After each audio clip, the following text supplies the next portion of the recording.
तो आइए सुनते हैं डेविड रिचो की यह किताब डेयरिंग टू ट्रस्ट। अध्याय 1। यह किताब आपको क्यों पढ़नी चाहिए। भरोसा करना आज एक कमजोरी की निशानी हो गई है। फिल्मों में वो विलन सबसे शातिर माना जाता है जो किसी पर भरोसा नहीं करता। असल जिंदगी में भी वो लोग जो दूसरों पर कम भरोसा करते हैं अच्छे माने जाते हैं। लेकिन क्या इस तरह के समाज में कोई रहना पसंद करेगा जहां पर कोई किसी पर भरोसा न करे। भरोसा करना जिंदगी में हमारे बढ़ने के लिए और हमारे रिश्ते बनाने के लिए बहुत जरूरी है। हम उन नए पार्टनर्स से मिलते हैं, नए दोस्तों से मिलते हैं और नए लोगों से मिलते हैं जिनकी मदद हमें अपनी जिंदगी के हर कदम पर पड़ती है। यह किताब हमें बताती है कि किस तरह से हम अपनी भावनाओं को काबू करके लोगों पर भरोसा करना सीख सकते हैं। इसे पढ़कर आप सीखेंगे किस तरह से हमारा बचपन हमारे भरोसा करने की क्षमता को बनाता या बिगाड़ता है। किन वजहों से हम लोगों पर भरोसा नहीं कर पाते। माइंडफुलनेस किस तरह से भरोसा करने में आपकी मदद कर सकता है। अध्याय 2। हमारे बचपन के रिश्ते हमारे भरोसा करने की क्षमता पर असर डालते हैं। इस दुनिया में दो किस्म के लोग रहते हैं। एक वो जिन्हें लगता है कि दुनिया अच्छी और सुरक्षित जगह है और हम यहाँ लोगों पर भरोसा कर सकते हैं। दूसरे वो जिन्हें हर अजनबी से बात करते वक्त लगता है कहीं ये आतंकवादी तो नहीं है, कहीं मुझे किडनैप तो नहीं कर लेगा। जब बच्चों के माता पिता उन्हें बचपन में प्यार देते हैं और बच्चा अपने माता पिता के साथ अच्छे रिश्ते बना पाता है तो वो दुनिया पर आसानी से भरोसा कर पाता है। लेकिन इस दुनिया में सबके माता पिता उन्हें प्यार देकर बड़ा नहीं करते। कुछ बच्चे जब बीमार हो जाते हैं तो उन्हें इलाज से पहले अपने पापा की डांट मिलती है, बोला था तुझे बाहर का मत खा। इस तरह से बच्चों को समय के साथ यह लगने लगता है कि इस दुनिया में सबके साथ अपनी भावनाओं को बांटना अच्छा नहीं है। उन्हें लगता है कि ऐसा करने से लोग उनकी कमजोरी जान जाएंगे और उन्हें तकलीफ पहुंचा सकेंगे। लेकिन दूसरी तरफ जब बच्चों को प्यार मिलता है तो वे भरोसा करना सीख जाते हैं। लेकिन कभी कभी अपने बच्चों की ज्यादा परवाह करना भी उन्हें नुकसान पहुंचा सकता है। ज्यादा परवाह करने से या अपने बच्चे पर बहुत ज्यादा लगाम लगाने से वे आजाद रहना नहीं सीख पाते। इस तरह के बच्चे हमेशा अपने माता पिता पर निर्भर रहते हैं। इसलिए यह जरूरी है कि छोटे रहने पर आप बच्चों की देखभाल अच्छे से करें और जैसे जैसे वे बड़े हों आप उन्हें खुद से दुनिया देखने की आज़ादी दें ताकि वे खुद से चीज़ों को समझ सकें और आज़ाद रहना सीख सकें। अध्याय 3। अच्छे रिश्ते भरोसे पर बने होते हैं, लेकिन आप अपने पार्टनर के भरोसे मत रहिए। असल जिंदगी का प्यार फिल्मों की तरह नहीं होता जहां दो लोगों का मिलना उनकी किस्मत में लिखा होता है। यहाँ पर आप एक व्यक्ति से मिलने पर सबसे पहले यह देखते हैं कि आप उस पर कितना भरोसा कर सकते हैं। भरोसा ही हर रिश्ते की जड़ है और सबसे पहले आपको यही देखना होगा कि आपका पार्टनर कितना भरोसेमंद है। एक भरोसेमंद व्यक्ति की खास बात होती है कि वो रिश्ते को जिंदा रखने की हर कोशिश करता है। वो आपकी जरूरतों को पूरी करता है और आपको खुश रखने की कोशिश करता है। आपको एक ऐसा व्यक्ति चाहिए जो कि आपकी 5 जरूरतों को पूरा कर सके। वो आप पर ध्यान दे, आपको पसंद करे, आपको अपनाए, आपसे प्यार करे और आपको इतनी आज़ादी दे कि आप अपनी तरह अपनी जिंदगी जी सके। लेकिन यह जरूरी नहीं है कि एक व्यक्ति आपकी यह सारी जरूरतें पूरी कर दे। सबसे पहले आपको यह समझना होगा कि दुनिया में हर चीज बदल रही है और वक्त आने पर आपका पार्टनर भी बदल सकता है। इस बात को अपना लेने से आपको आगे चलकर तकलीफ नहीं होगी। जिस पार्टनर पर आप भरोसा नहीं कर सकते वो आपकी जरूरत पूरी नहीं कर सकता और इस तरह के व्यक्ति के साथ आप खुश नहीं रह सकते। बहुत से लोग अपने ही ख्यालों को लेकर उलझे रहते हैं और खुद पर ही भरोसा नहीं कर पाते। इस तरह के लोगों पर आप भरोसा नहीं कर सकते, क्योंकि इन लोगों के साथ बनाए गए रिश्ते समय के साथ बोझ बन जाते हैं। वे आपको अपने हिसाब से रखने की कोशिश कर सकते हैं और आपको हर वक्त अपने साथ रखने की कोशिश भी कर सकते हैं। इस तरह से वे आपकी आज़ादी आपसे छीन सकते हैं। अध्याय 4। बचपन में घटी घटनाओं का हमारे ऊपर बहुत गहरा असर पड़ सकता है। बहुत से लोगों का पार्टनर जब खराब मूड में होता है या फिर गुस्से में होता है तो वे बहुत डर जाते हैं। ऐसा इसलिए हो सकता है क्योंकि उनके पेरेंट्स गुस्सैल स्वभाव के रहे हों और गुस्सा होने पर वो उन्हें मारने लगते हों। इस तरह के पेरेंट्स के बच्चे या तो आगे चलकर सहमे सहमे से रहने लगते हैं या फिर अपने पार्टनर को भी मारने पीटने लगते हैं। साथ ही जब कोई एक ऐसे माहौल में बड़े होते हैं जहां पर बहुत गाली गलौज या मारपीट होती है, तो ऐसे बच्चों को यह सब आम बातें लगने लगती है। आगे चलकर जब उनके रिश्ते में उनका पार्टनर भी उन्हें गाली देता है या उन्हें मारता है, तो भी वे उसके साथ रहते हैं, क्योंकि उन्हें यह सब खराब लगता ही नहीं है। इस तरह से हमारे बचपन की घटनाएं हमारे ऊपर बहुत गहरे असर डाल सकती हैं। बहुत से लोगों को छोटी उम्र में ही प्यार हो जाता है और उनका दिल भी टूट जाता है। इस तरह के बच्चों को एक सदमा लग जाता है और आगे चलकर वे अपनी भावनाओं को किसी से बांटते नहीं हैं और खुद को रिश्ते बनाने से रोकते हैं, क्योंकि उन्हें लगता है कि उनके साथ फिर से होगा जो बचपन में हुआ था। इसके अलावा कुछ लोग अपने लिए खुद से ही दुख पैदा करने लग जाते हैं। जब उन्हें उनका पार्टनर छोड़कर चला जाता है, तो वे खुद से कहने लगते हैं कि वो प्यार के लायक हैं ही नहीं। इस तरह से वे खुद से एक झूठ बोलते हैं जिस वजह से उन्हें तकलीफ होती है। बहुत बार हम अपने पार्टनर को खोने के डर से उससे झूठ बोलते हैं।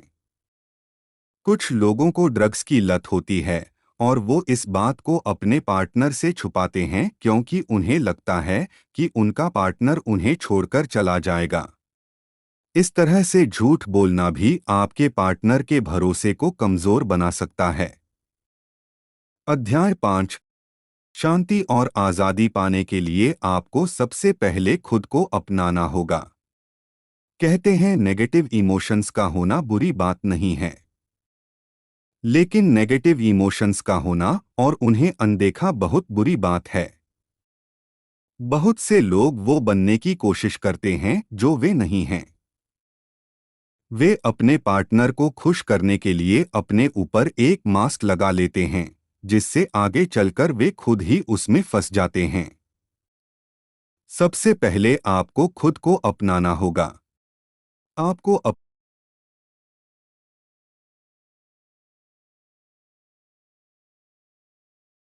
जानना होगा कि आप एक दिए गए हालात में कैसा महसूस करते हैं। इसके बाद ही आप यह पता कर पाएंगे कि आपको क्या पसंद है और आप किस तरह की जिंदगी चाहते हैं।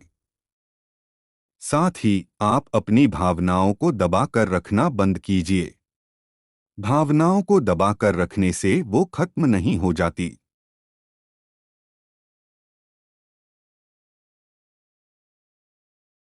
हैं और किसी दूसरे रूप में बाहर निकलती हैं।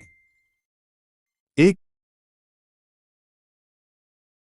एग्जाम्पल के लिए, अगर आप अपने दुख को अपने अंदर दबा कर रखते हैं और उसे किसी के साथ बांटते नहीं, तो आप समय के साथ डिप्रेशन के शिकार हो सकते हैं। इसलिए आप तभी एक अच्छी जिंदगी हासिल कर पाएंगे जब आप खुद को अपनाएंगे और यह जानने की कोशिश करेंगे कि आपको क्या पसंद है। इससे आपको आज़ादी महसूस होगी, क्योंकि अब आप अपने ऊपर लगाए गए मास्क के हिसाब से नहीं, बल्कि अपने हिसाब से काम करेंगे। अब आप वो बनने की कोशिश नहीं करेंगे जो आप नहीं हैं। इसके अलावा आपका शरीर भी आपको आपकी भावनाओं के बारे में बताता है। जब आप घबराए हुए होते हैं तो आपके पैर कांपने लगते हैं, आपको पसीना आने लगता है और सांसें तेज हो जाती हैं। इसे अनदेखा मत कीजिए, बल्कि इसे अपनाना सीखिए। इसे छिपाने की कोशिश भी मत कीजिए। अगर आप इससे भागने की कोशिश करेंगे तो इसका सामना करके इसे हराना कभी नहीं सीख पाएंगे। इसलिए इसे अपनाकर खुद को समझने की कोशिश कीजिए। अध्याय 6। भरोसा करने से ही आप खुद को पहले से बेहतर बना पाएंगे और अपने से बेहतर सेल्फ को खोज पाएंगे। अब तक हमने देखा कि किस तरह से भरोसा करना बहुत जरूरी होता है और किन वजहों से एक व्यक्ति दूसरों पर भरोसा नहीं कर पाता। बहुत से लोगों को धोखा खाने से डर लगता है और इस वजह से वो किसी पर भरोसा ही नहीं करते। लेकिन आपकी जिंदगी का हर अनुभव आपको पहले से बेहतर बनाता है। हमें इस अनुभव को लेने से खुद को बचाना नहीं चाहिए, क्योंकि ऐसा करने से हम सीखने और बढ़ने के मौके खो देते हैं। आपको चीजों को बदलने की कोशिश ना करके उसे अपनाना सीखना चाहिए। हर चीज में माइंडफुलनेस प्रैक्टिस करके आप खुद को अपने से बेहतर सेल्फ के साथ जोड़ सकते हैं। जब आप बुरे हालात को खुद पर हावी होने से रोककर उसे समझने की कोशिश करेंगे तो आपको लगेगा कि यह वक्त आपको कुछ सिखा रहा है। आपको यह भी लग सकता है कि कोई ताकत है जो आपको इस बुरे वक्त से निकालने की कोशिश कर रही है। लेकिन असल में यह ताकत आपके अंदर से ही आती है। कार्ल जंग नाम के एक साइकोलॉजिस्ट ने इसे हायर सेल्फ का नाम दिया। यह हमारी वो पर्सनैलिटी है जो बुरे वक्त में हमें संभालती है। हम जितना ज्यादा खुद को माफ करना और लोगों पर भरोसा करना सीखेंगे, हमारा हायर सेल्फ उतना मजबूत होता जाएगा। माइंडफुलनेस प्रैक्टिस करके भी हम इस हायर सेल्फ को मजबूत बना सकते हैं। हायर सेल्फ का मतलब हमारे बेहतर सेल्फ से है।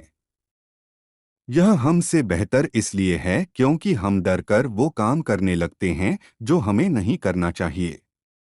लेकिन हमारा हायर सेल्फ हमेशा सही काम करता है। हम भावनाओं को खुद पर हावी होने दे सकते हैं, लेकिन हमारा हायर सेल्फ हमेशा हमें सही रास्ता दिखाता है। अध्याय 7। माइंडफुलनेस प्रैक्टिस करके और अच्छी बातों पर ध्यान देकर हम खुद को मुश्किल हालात से बाहर निकाल सकते हैं। हम